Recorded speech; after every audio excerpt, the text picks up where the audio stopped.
இன்னைக்கு காலையில 6:30க்கு ஏஞ்சிக்க வேண்டியதா இருந்தது. ஆனா 8:30க்கு தான் ஏஞ்சிச்சேன். ஏன்னா தூங்கிட்டேன். காலைல ஏஞ்சி செம பாசிட்டிவா இருந்துச்சு.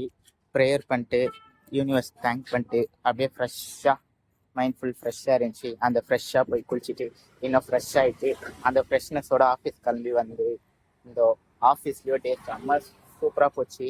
ஆக்சுவலாக எனக்கு ஆஃபீஸில் நான் என்றைக்குமே ஒர்க் பண்ணுறத விட இன்னைக்கு இன்னும் கான்சென்ட்ரேட்டடாக ஒர்க் பண்ணேன். ஸோ ஆஃபீஸ் ஒர்க் எல்லாம் கம்ப்ளீட் பண்ணியாச்சு இன்னைக்கு. ஆக்சுவலாக இன்னைக்கு என்ன ஷெடியூல்ன்றது நான் நேற்று பிளான் பண்ணிட்டு இருந்தேன். பிளான் படி ஒரு சில விஷயங்கள் ஸ்கிப் ஆயிடுச்சு. ஏன்னா காலைல லேட்டாக ஏஞ்சிதுனால. ஆனால் அதுக்கப்புறமா பிளான் பண்ண எல்லாருமே கரெக்டாக நடந்துச்சு. ஆஃபீஸ் ஒர்க் சூப்பராக பண்ணேன். அது ஆஃபீஸ் ஒர்க் கம்ப்ளீட் பண்ணிட்டு எனக்கு பர்சனலாக ஒரு சில விஷயங்கள் இது பண்ணணுங்க, ஒரு சில விஷயங்கள் பற்றி தெரிஞ்சுக்கணுங்க. அதுவாகவோ டைம் ஸ்பெண்ட் பண்ணி தெரிஞ்சுக்கணும். தெரிஞ்சுன்னு அப்புறம் அப்படியே இருந்தப்போ திடீர்னு ஒரு கால். பார்த்தா என்னை ரிலீவ் பண்ண வர வேண்டியவ வரல. அவனுக்கு ஜுரமா. அதனால அவன் என்ன சொன்னா, ப்ரோ இன்னைக்கு ஒரே ஒரு நாள் நீயே கொஞ்சம் க்ளோசிங் மட்டும் வந்து ஆஃபீஸை க்ளோஸ் பண்ணிட்டு போயிடு ப்ரோ ரிக்வஸ்ட் பண்ணி கேட்டா. சரி ப்ரோ நீ ரெஸ்ட் எடு நான் பார்த்துக்கிறேன்ட்டு ஆஃபீஸை நம்ம தான் இன்னைக்கு க்ளோஸ் பண்ணிட்டு வந்தோம். சாவி கூட என்கிட்ட தான் இருக்கு.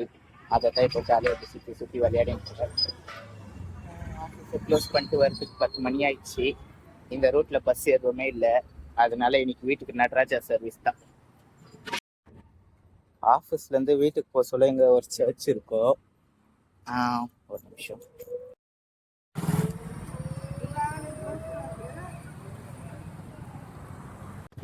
சர்ச் உள்ள போலான்னு பார்த்தா க்ளோஸ் ஆயிட்டு இருக்கு. ஏன்னா நம்ம வந்த டைம் அப்படி 10:30 மணி. ஆஃபீஸ் க்ளோஸ் பண்ணது 10 மணிக்கு. ஆக்சுவலாக என் ஷிஃப்ட் வந்து 9 o'clock முடிஞ்சிடும்.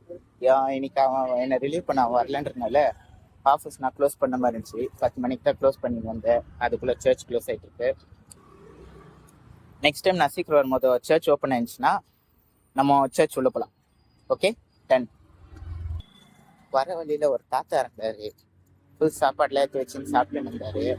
சரி தாத்தா சாப்பிட்டுறாரு, நம்ம பங்குக்கு நம்ம ஏதாச்சும் வாங்கி கொடுக்குவோம். ஒரு இந்திய குடிமகனா நான் இதை பண்ணி ஆகணும்னு கிட்ட போய் பார்த்தா சாப்பாடு பக்கத்துலயே தாத்தா ஒரு ஐபி வச்சுன்னு உட்காந்துக்கிறாரு. அதுவும் ஆஃப் தாங்குற உடம்பா அது அப்படின்னு நினைச்சுன்னு அங்கேருந்து அப்படியே கிளம்பி வந்துட்டோம்.